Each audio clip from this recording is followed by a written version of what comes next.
Welcome, everybody, to the Unleash Your Potential in the Workplace interview series. These interviews have been going so amazing, and I hope that you all have been enjoying these. This is an opportunity for you to share and also for you to grow and implement the ideas that are being discussed so that you can achieve success in your career and also become the best version of yourself. I promise you that if you take away just one action, that it will make a difference in your personal and professional growth. I am your host, Corliss Giles Sutton, and I am bringing to you over 25 leadership experts to share their expertise and genius with you. Just a couple of reminders. This interview replays would only last for 24 hours.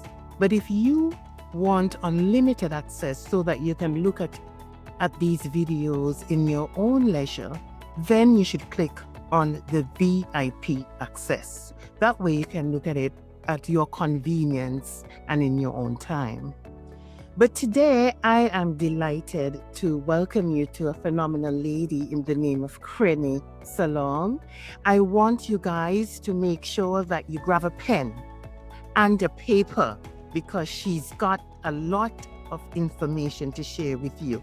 Welcome, Crenée, to our Thank you. Thank you. I'm very happy to be here. Oh, it's great to have you. Let me tell you a bit about Crenée. Crenée is a business and professional woman with over 20 years of experience as a financial leader and risk partner. She's also a strategist who helps functioning professional women with invisible disabilities and chronic illnesses to create and maintain mental resilience through keynotes and online learning. Crenée is a wife and a mother of 3 handsome men who she has absolute pleasure of preparing to be great. Crenée, welcome. Thank you again. I'm very appreciative to be here. I'm glad to be invited, and I appreciate the introduction. So I'll go ahead and get started. Yep. So how I usually like to start these things is by sharing a short story to illustrate. I am so thrilled about the title of this, Unleash Your Full Potential in the Workplace. That couldn't come at a more perfect time, particularly when workforces are changing due to the pandemic and women are really stepping up and taking control of their careers. But picture me as a 23-year-old graduate student. I'm completing an advanced degree, and I went to school in Florida. I'm in the United States, but I left Florida to take an internship in Milwaukee, Wisconsin. I was 1 semester away from obtaining my master's degree. It's the summer of 1998, and instead of working and having fun and giving a great impression to my leaders on the internship, I was barely functioning. Physically, I was experiencing bizarre. It's the only word that I could use to describe it, ailments, feeling like my body was betraying me at 23 years old. Youth has a way of making you think that you're invincible. I couldn't eat. I had a very difficult time breathing, and I'm having all of this arthritic pain like I'm an elderly woman over 65 years old. Did I mention I was 23 years old at the time? I'm a very young woman who had not grown into all this body, but I was so tall and I was so thin, I really couldn't afford to lose weight. And I was losing weight. Long story short, after 3 trips to the emergency room in 2 different cities, I ultimately spent 5 weeks in the hospital. Most of that time, I was on the critical care unit. I almost died twice. I contracted a serious bacterial infection. It compromised my immune system to the point where it was non-existent. And to complicate matters, I had 2 heart-related surgeries. I had a collapsed lung, a series of complications. My condition got worse before it got better. After 4 weeks in the hospital, I received the diagnosis of having systemic lupus. That is a very common autoimmune disease among women of color. But it was just good to know what I was up against. It was a long, hard road. Fighting the infection was number one, but finally knowing about the lupus explained why the infection had run so rampant. I was released from the hospital 2 days before my 24th birthday. I tell this story to illustrate that living with a chronic illness for the past 24 years has shown itself to be my greatest adversity. It shows up in every aspect of my life. I was admitted into the hospital in the middle of my internship. I didn't get to finish. I had to withdraw from graduate school and let my body recover for 6 months. I worried about the gap in my CV or my resume, meaning I worried about how to explain to potential employees why I graduated late and skipped the whole semester. I hated obtaining my master's degree, and starting my career was delayed. I was unsure if I would get hired and if I should disclose to my employee that I suffered from a chronic illness or invisible disability.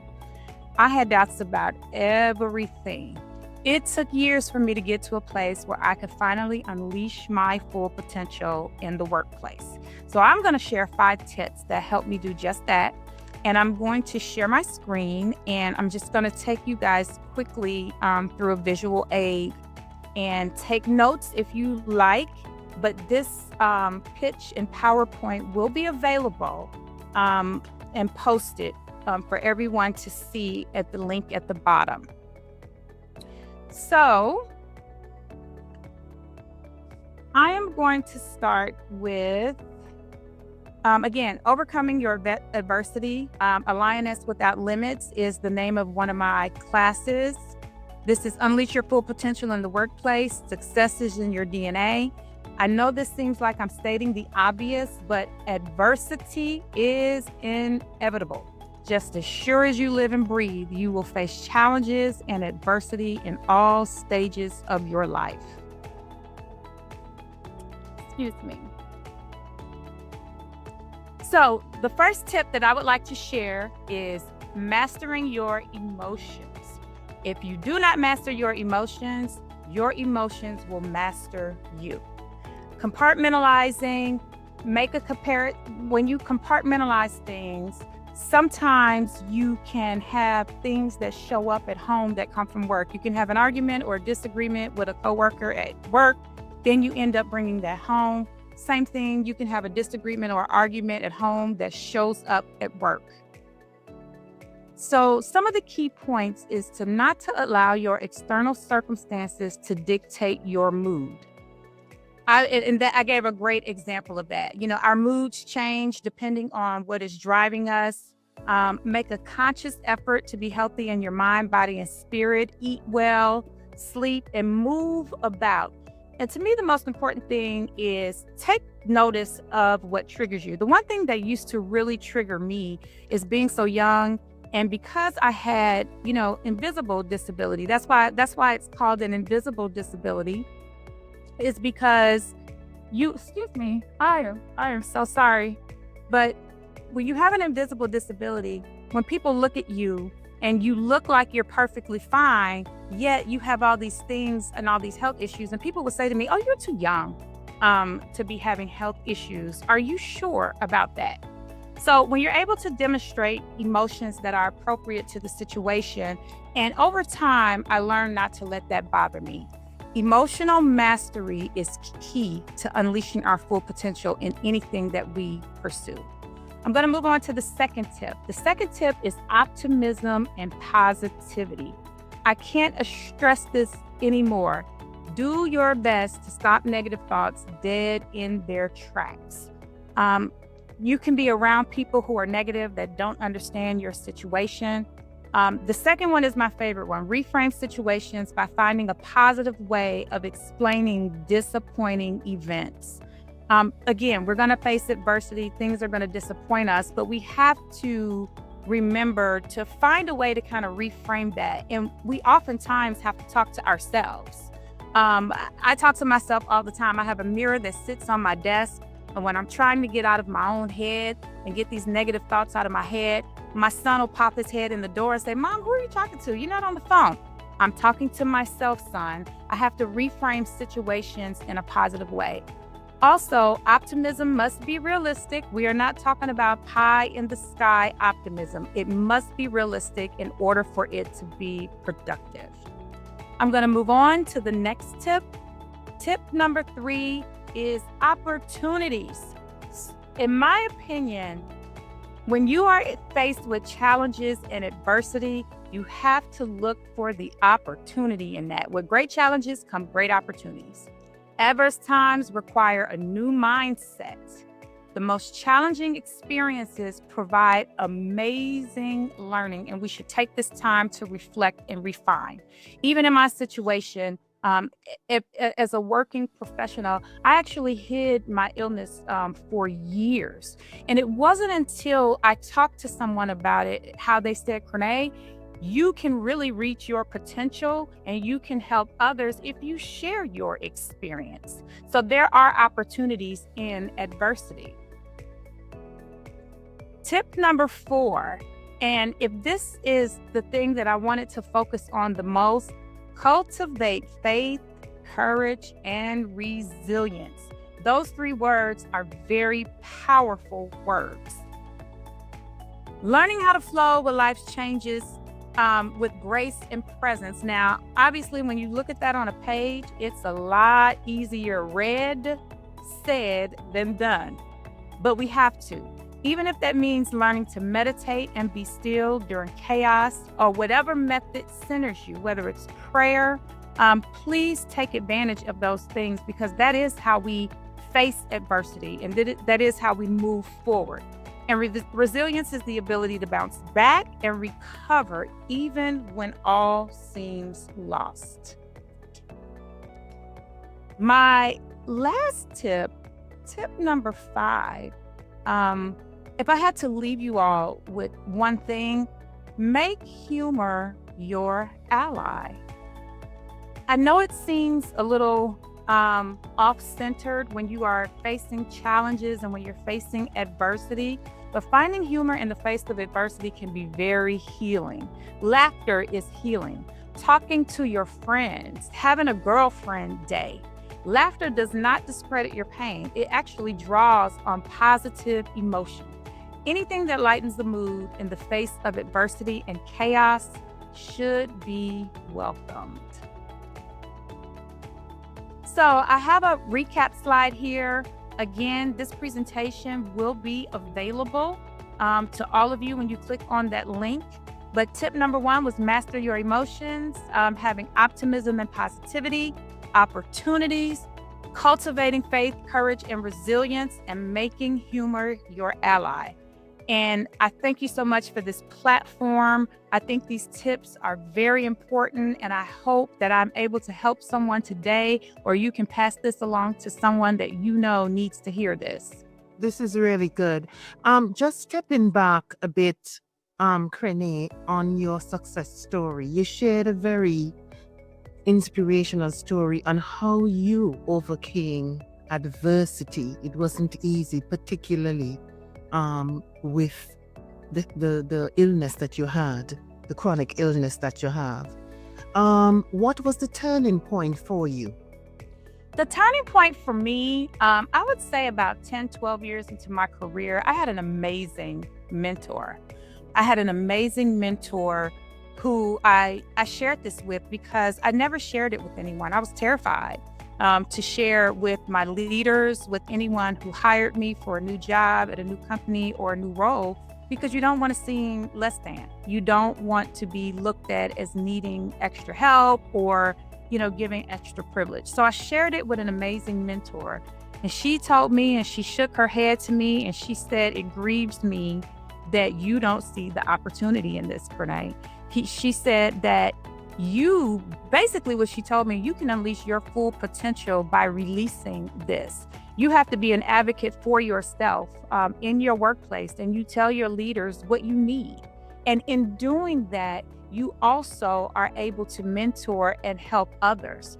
She asked me a question. She said, is it not more stressful for you to hide this and for you to make up things and for you to stress yourself out? And when you bring that stress on your body, it actually negatively impacts your help? And that was a very valid question. And so that was the turning point for me, is that I had a great mentor and a great coach.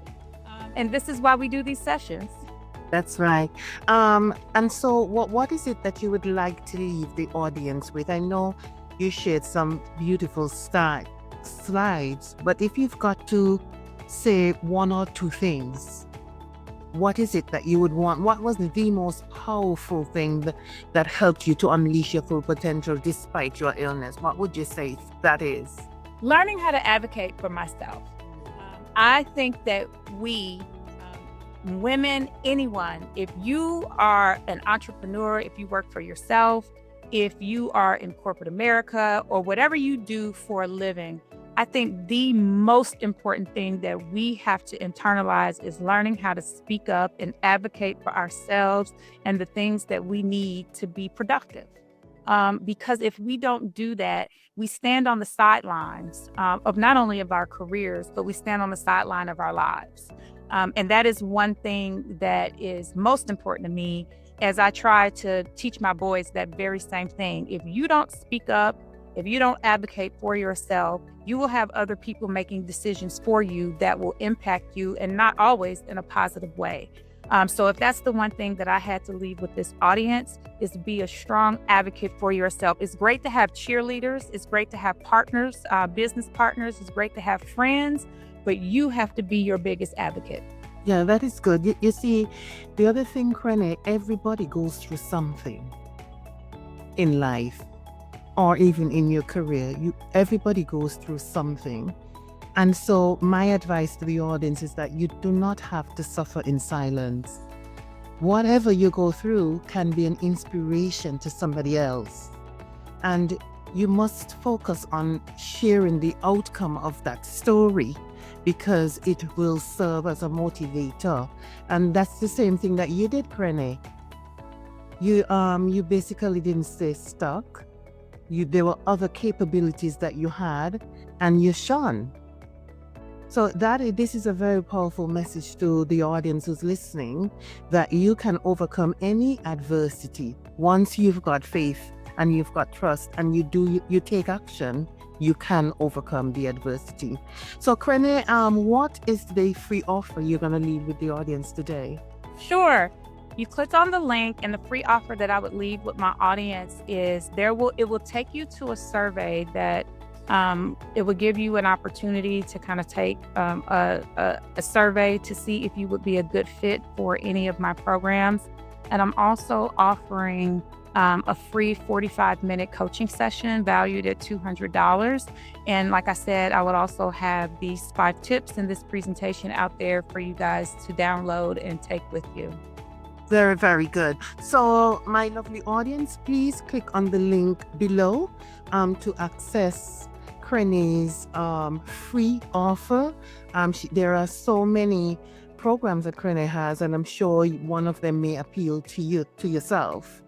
I just want to encourage you guys to please click on the VIP access option, because all this information, if you don't retain it, it can be lost.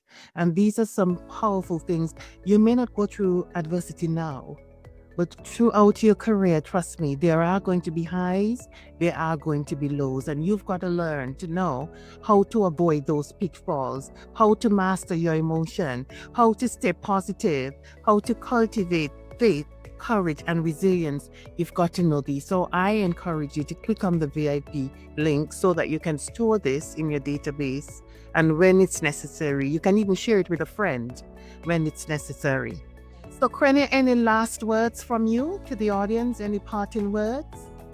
Yes, so I would just say, please come, click on the link, make the most of this conference. You will see some amazing women and amazing speakers that Corliss put together, and just take it all in. And I appreciate the platform. I appreciate getting my voice out and my message out. And I really hope that you all can take something away from it. And so thank you again, Corliss. This is excellent. Thanks again. So everybody, there is a Facebook group. Please make sure you join it. Every evening after our presentation at 5 p.m. Eastern, Crenée is going to join me this evening. and we are going to have real conversations, issues. You can share what you're going through. Crenée will be there to provide you with suggestions. She's going to be able to share her story. She's going to be able to share ideas on how you can overcome it. So please join our Facebook group. It's a great opportunity for you. It's private, and it's a great opportunity for you to be yourself. So thank you so much, my lovely audience, for listening. Thank you, Crenée, for your contribution. And we, at this point in time, we're going to say goodbye until our next interview tomorrow. So thank you so much, and have a good day, everybody. Bye-bye. Bye. Bye-bye.